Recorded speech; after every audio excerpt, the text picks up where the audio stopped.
Tantor Audio presents #Hater by Cambria Hebert, narrated by Chandra Skyye and Eric Michael Summerer. Chapter 1. #Travel Trivia. More people are killed yearly by donkeys than by airplane crashes. #You are safe. #Unless you have a donkey. Alpha BuzzFeed. Rimmel. The white-knuckled grip I punished the armrests with did not loosen until the plane came to an absolute stop. Even then, my fingers only loosened as the loud sounds of the tunnel thing passengers walked through to enter into the airport terminal was rolled over and attached to the plane. The air was stuffy in here. Not really stale, but not fresh either. Everyone around me was restless. The flight had been full of turbulence, and the crying baby in the back did nothing to soothe everyone's frazzled nerves. I hated flying, but God, I was so glad to be back. I never thought I'd miss Maryland and its cold seasons this much. Of course, it wasn't really the place I missed. It was a person. Everyone started to file toward the door, crowding each other in their attempt to get the hell out of this flying death trap. I stood and waited for my turn, hefting my purse over my shoulder, and turned my cell phone back on. The second it lit up, and I was able, I shot out a text. Landed. Getting off now. Romeo's response was instant, and I smiled. I'm waiting. I glanced out the tiny window behind me as if I would see him standing out there on the tarmac. I knew he wasn't, but I couldn't stop my eyes from scanning the open space. Butterflies somersaulted beneath my ribcage as a man passing by my row stopped and motioned for me to go ahead. I shot him a grateful smile and slid past him into the aisle. The flight attendant smiled and wished everyone well as we all stepped off the plane and onto the walkway that led to the terminal. I moved quickly, beyond anxious for my first glimpse of Romeo. I'd been in Florida almost 2 weeks, but it felt like a freaking eternity. As I went, I bumped into someone laden with a bulky piece of carry-on luggage and another bag, but I didn't stop. I muttered an apology and kept right on going. When I burst into the terminal, my eyes swept around, bouncing from person to person in the crowded, bustling space. My stomach fell a little when I didn't see him, but I knew he probably couldn't come this far. He was probably at baggage claim. I looked around for a sign to point me in the right direction, and finally saw one labeled baggage claim, with an arrow pointing off to the left. But I didn't follow the arrow. My eyes fixed on someone standing beneath the sign. His hands were jammed into the pockets of his well-worn slouchy jeans. The relaxed action pulled the waistband low, highlighting his flat, narrow waist his Henley tee molded to. As usual, he was wearing his varsity jacket, and his blonde hair was a mess. My gaze locked on his sapphire blue eyes and didn't let go. His eyes. Oh my God, his eyes.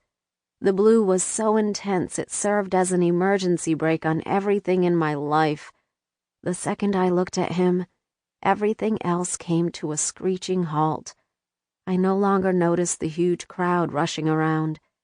The anxiety-causing flight was just a distant memory, and the 2 weeks I spent longing for his touch became something I would live through 10 times over, just to be in this moment with him again. His lips pulled into a smile, and the charm that oozed from every pore in his body made me almost lightheaded. Romeo pulled his hands out of his pockets and straightened, motioning for me. I rushed across the space separating us, my bag slapping against my side as I, for once, gracefully maneuvered around the people in my path. His chuckle brushed over me when I was just steps away, and I threw myself at him with a little sigh of relief. My legs wrapped around his waist and his arms locked around my back. I burrowed my head into his shoulder and inhaled deep, taking in his distinctive scent. "Rim," he murmured, his voice low. I pulled back and his lips were on mine instantly. The moment our lips touched, He stilled, his body and mouth pausing against mine. Before I could wonder why, he muttered a garbled curse against my mouth, and then his lips began to move. He kissed me softly, but fiercely.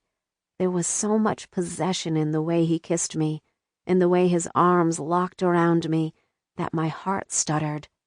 I parted my lips so his tongue could sweep inside, and when my tongue met his, desire, hot and heavy, unfurled within me. Someone chuckled as they walked by, and Romeo retreated slightly, still letting his mouth linger on mine before completely pulling away. He rested his forehead against mine and he smiled. I really fucking missed you. Me too, I whispered. He dropped another quick kiss on my lips and then stood me back on my feet. I swayed a little, and he chuckled. Come on, let's get your suitcase so we can go. I want to be alone with you. My stomach dipped, and something inside me loosened. We held hands through the large terminal. He didn't even let go when he snagged my stuff off the baggage claim belt. Since I'd come from Florida, I was wearing only a short-sleeved t-shirt over a pair of loose sweatpants, so before we went outside into the cold Maryland air, I dug into my suitcase and pulled out the hoodie he gave me the night of our first kiss. I wore it all the time. After I pulled it on, I glanced over at him, smiling. What? I asked. You took that to Florida? Of course, I said. The evenings can get chilly this time of year. And what did your dad have to say about you wearing some guy's sweatshirt around? You aren't some guy. You're my boyfriend, I replied and reached for his hand. And you finally told your dad about us? He pressed. Yes, I did. Even though we'd been dating a couple months now, I'd just told my dad over winter break. I wasn't sure what he would say when I told him I was dating. He took it better than I thought, even went as far as to say he was happy for me. And? He took it a lot better than I thought he would. The surprise in my voice was evident, and Romeo glanced at me. You really thought he'd be upset? Yeah, I had. I mean, didn't all dads get upset when their little girls started dating? I shrugged, feeling silly. I guess I wasn't sure how he'd take it. When he asked me about the name on the back and I explained it was a nickname, a look of doubt crossed his face, and he said he wasn't sure how he felt about his daughter dating some guy who earned the name of a player. I braced myself then for an argument, but none came. He seemed to cut off whatever lecture he was about to launch into, and said as long as I was happy, that was all that mattered. He must know I'm good for you. Romeo kissed the side of my head as we walked outside. The wintry air took my breath, and I snuggled into the hoodie. I parked as close as I could, he said, noticing the way I grimaced against the cold. We hurried toward the lot where the Hellcat was parked in the short-term section. He opened the passenger door and ushered me inside, then tossed my stuff into the trunk. I leaned into the leather of the seat, marveling at how familiar this car was to me now. It was a 1-hour drive from the airport to campus. We didn't really talk much, despite having plenty to talk about. Every time I thought to say anything, his thumb would gently stroke the inside of my palm, where our hands joined, and my skin would break out in goosebumps. The tension inside the car grew the longer we drove. I wanted him so badly, I could barely think or see. For someone who'd gone almost her entire life without sex, the last 2 weeks shouldn't have been a problem. But oh, they were. I ached for him. Just holding his hand made my skin tingle with anticipation. When we finally got off the interstate, Romeo turned abruptly onto some empty back road with trees on each side. Where are you going? I asked, as he pulled over onto the side of the road and let the car idle. I can't take it anymore, Rem. He reached for me, practically lifting me out of the seat and pulling me across the center toward him. I was all too willing, as I climbed into his lap to straddle him. He reached up into the messy bun on my head and pulled out the hair tie. The heavy mess that was my hair tumbled down over my shoulders and back as he carefully removed my glasses before burying his hands in and pulling me close. The kiss was all-consuming. It wasn't like at the airport, where he kept his desire in check. Instead, it surged out around me, and I rocked into his already rigid length and moaned low in my throat. My fingers slipped into his hair and massaged his scalp, and he worked his mouth over mine.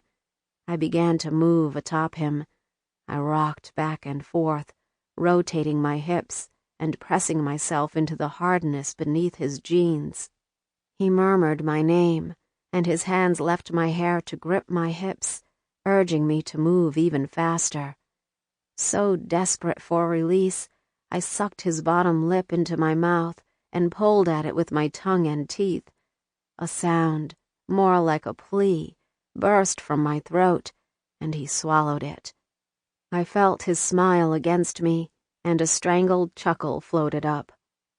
"Damn, Rimmel, I think you missed me as much as I missed you." I was too far gone to talk.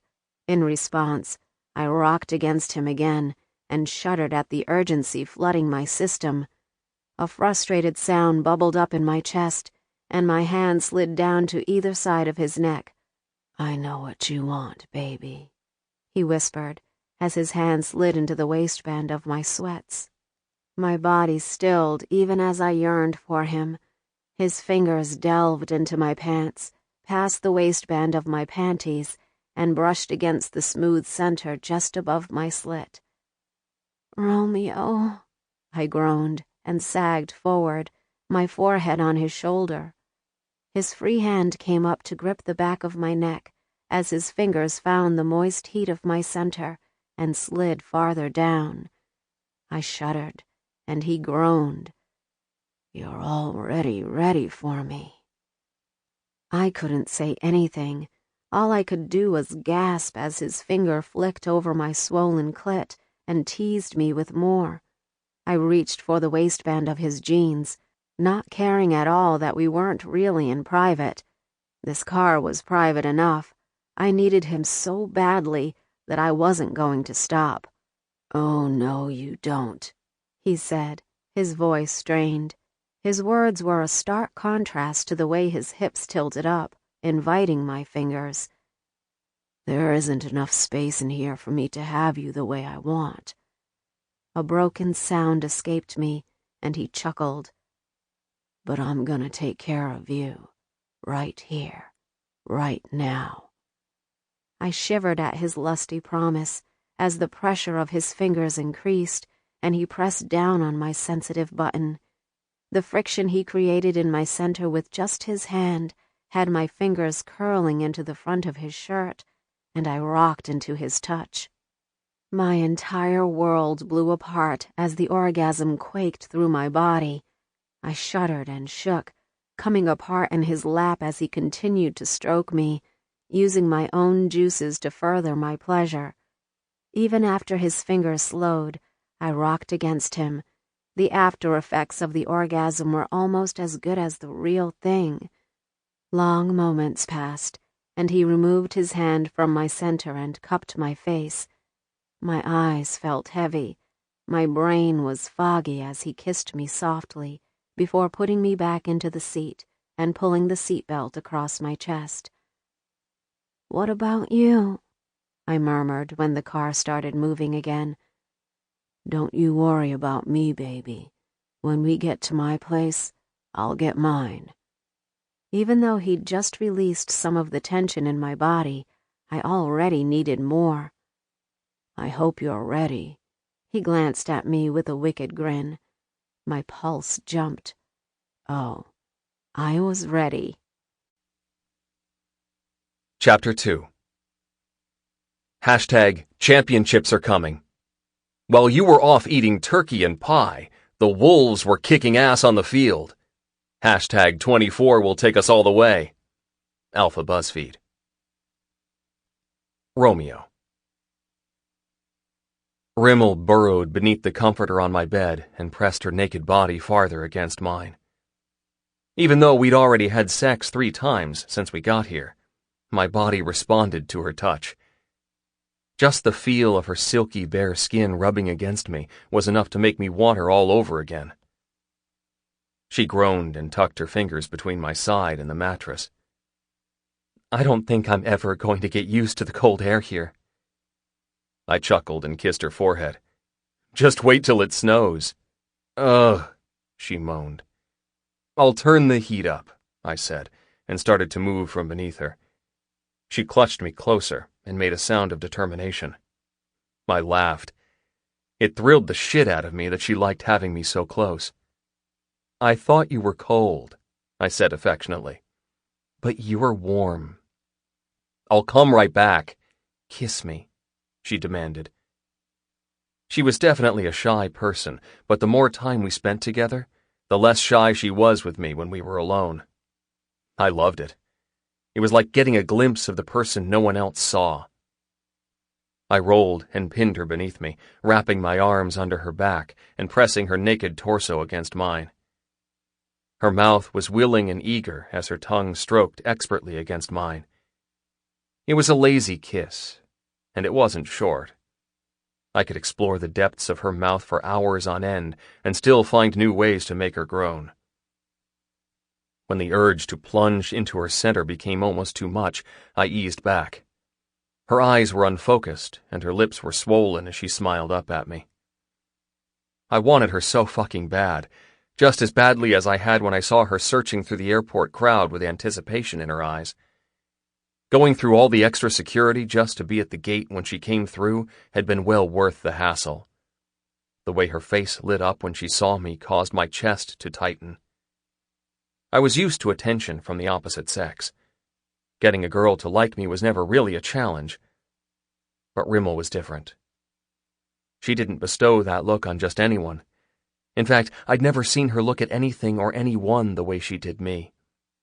Even the animals at the shelter, the ones she considered her friends. It wasn't a small feat for someone to make me feel like I was special. It was almost something I'd grown used to. It wasn't really anything I didn't expect. But with Rimmel, it was almost like she loved me in spite of all that. "You're driving me crazy," I murmured, stroking her hair away from her face. Her hand slid across the back of my shoulder and trailed down to my lower back. I groaned. "You're gonna be hurting tomorrow, Rim." "I don't care." I smiled.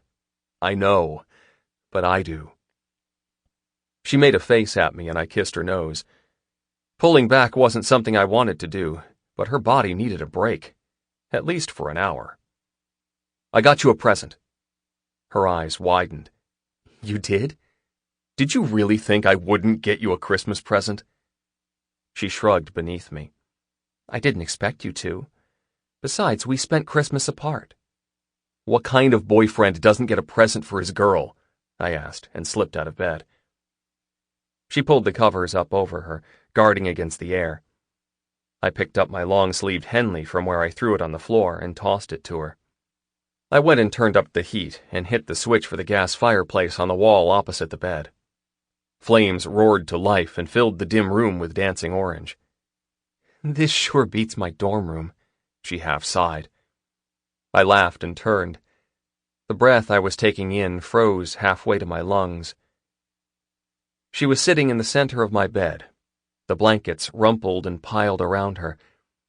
My shirt was way too large, and the neck slipped down low over one of her slim shoulders, exposing a wide patch of creamy skin.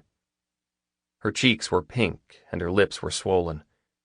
The long, thick mass of her hair was tangled and messy, falling around her face and down her back. I'd missed her. I'd missed her even more than I'd let myself realize. But seeing her sitting there taking up so little space in my bed, but so much room in my chest, was sort of something I couldn't deny. She tilted her head and looked at me, wrinkling her nose. "Do I look a mess?" she asked. I shook my head, unable to speak. I never thought this would happen to me. I never thought I would love someone so much, so fast. I turned and picked up the wrapped box near the door and brought it back to the bed. It was nothing fancy, since I'd wrapped it myself. It was covered in plain red paper and had a gold bow on top. I held out the box and she took it, placing it in her lap on top of the blankets. Her eyes roamed my naked body, heat and appreciation in them. I grinned and reached for a pair of boxers and slid them on. If she kept looking at me like that, I wasn't going to last the next 5 minutes, let alone a couple hours. I slipped into the bed beside her and lay on my side, propping myself up on my elbow. "You gonna open that?" She bit her lip and glanced down at it. Murphy jumped up on the end of the bed and sat down, watching us with his tail swishing back and forth. Rimmel picked up the box and shook it. When that gave away nothing, she smiled and ripped open the paper. I put the gift in a plain white box, so she set it in her lap and pulled the top off to look inside. She glanced at me and grinned. "Thought my Florida girl could use something to keep her warm when I'm not around." "I love them," she said, and pulled out a pair of white fur slipper boots. They had red ribbons at the top to tie them in place. She slid her fingers over the soft white faux fur and sighed in appreciation. With one in each hand, she flung herself at me and wrapped her arms around my neck. "Thank you, Romeo," she said and kissed my cheek. "I love them." "Try them on," I said. Rimmel pushed the covers back and pulled her bare legs out to pull on the boots. She got one on and tied, and then pushed her foot down in the other. Her forehead wrinkled. "There's something in there," she said and quickly pulled it back off. "What is it?" "I'm not putting my hand in there," she squealed. "It might be a bug." "A bug?" I was amused. "How would a bug get in there?" She screwed up her face and stuck out her tongue. "Who knows? Bugs are creepy like that." I chuckled and shoved my hand down into the boot. She watched like she was expecting something to eat my hand off. I pulled out the square white box and held it out. "I think it might be for you," I said and winked. Her eyes bounced between me and the box I held. "The slippers are more than enough." "I know," I replied and held it out. She took it and lifted the lid. I heard the rustling of tissue paper, and then she stared down at it for a few seconds. "I need my glasses," she said, her voice whisper soft. I reached behind me and pulled them off the table and handed them to her. She slid them on and glanced back down. "It's so beautiful." Her voice was hushed, like she somehow might disturb the contents of the box, and she stared down at it like it might disappear. It made me worry that maybe she didn't like it. Maybe she was trying to think of something to say. "If you don't like it," I started, and she gasped. "Of course I like it." She glanced up. "I love it. I've never had anything like it." Her eyes were sort of misty, and it got to me. It was such a simple gift. I'd spent more money on my parents and, hell, even Braden. But I knew Rimmel wouldn't like anything flashy. She wouldn't want anything that appeared like I was trying to impress her. I loved that about her. I loved the fact that she hadn't expected anything at all. "Try it on," I said and reached into the box. There wasn't much to the bracelet. The sales lady called it a bangle.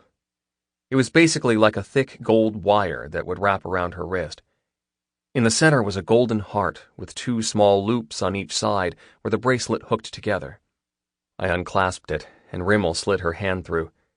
Once it was around her wrist, I rehooked it and adjusted it so the heart lay flat against the top of her wrist. In the center of the heart, I had R and R engraved in the center. It looked like it had been carved by hand. "It's so beautiful. It has our initials," she said, running her fingertip over the engraving. "You know me," I half joked. "Any way I can get my name on you." She looked up. I felt her hazel eyes on my face. "I love you." She didn't say those 3 words very often. I think they scared her. I think they made her feel vulnerable, like putting out there just how much she cared about me would somehow jinx it, like I would somehow be taken away. It didn't matter that I knew how she felt. Hearing her say it speared me deep down.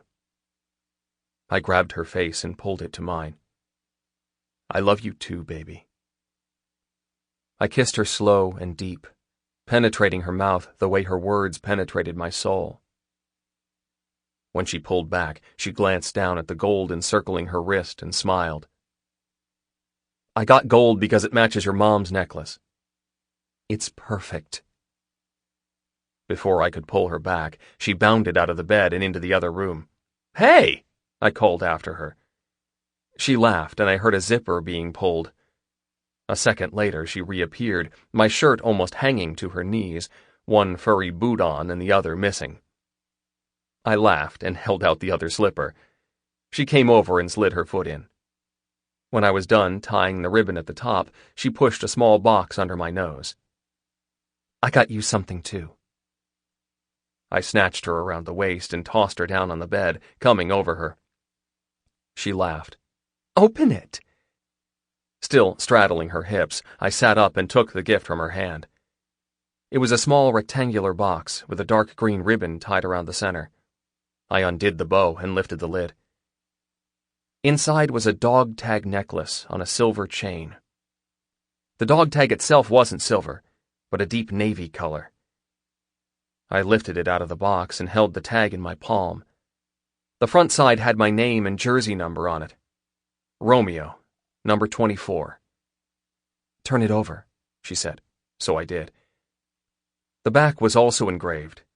It read, Anything is possible.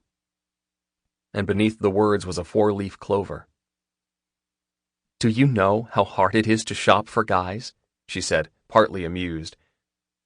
I ran my finger over the clover. I know you gave up an easy path into the NFL when you told Omega to shove it. I know you wouldn't have done that if it weren't for me, Rimmel said, and I looked up from her gift. I wanted you to know I believe in you. I know you're going to get there. I thought maybe the clover would bring you luck. Not that you need... I cut off her words with a kiss. A hot, searing kiss. She groaned as her fingers delved into my hair and her legs wrapped around my waist. Thoughts of giving her body a break were completely forgotten as I pushed my hand beneath the hem of my shirt and massaged her breast. Her head fell to the side, and I took advantage of the opportunity to kiss her bare shoulder. My cock was throbbing for her. I wanted in her so bad I could think of nothing else. The dog tag was still clutched in my hand as I shoved my boxers down, just enough so I was able to spring free. Her entrance was already slick and hot. With one swift movement, I slid into her body in one long stroke. Both of us gasped on contact. It was the first time I'd forgotten to put on a condom. Holy shit, she felt so tight and hot.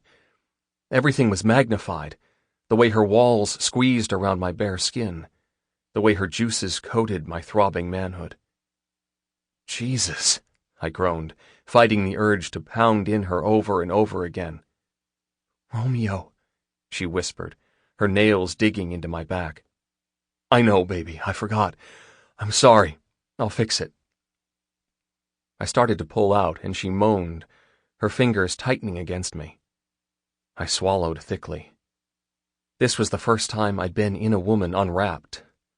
I had no idea it would feel like this. It was so much more. Just one more, I murmured, pushing myself deep. My entire body shuddered, and Rimmel's knees began to shake. In one fluid, fast motion, I pulled out. If I allowed myself just another second inside her like that, I wouldn't be able to pull out. Immediately, I missed her warmth. I reached for a condom as the need to bury myself bareback again roared within me. I pulled on the condom as fast as I could and then surged back inside. I went at her hard, overcome with emotion and need. It didn't take long for both of us to strain against the other as release rocked through her and into me. When it was over, I rolled to the side and blew out a shaky breath. Does that mean you like it? She asked, rolling on her side to look at me. I turned my... Sample complete. Ready to continue?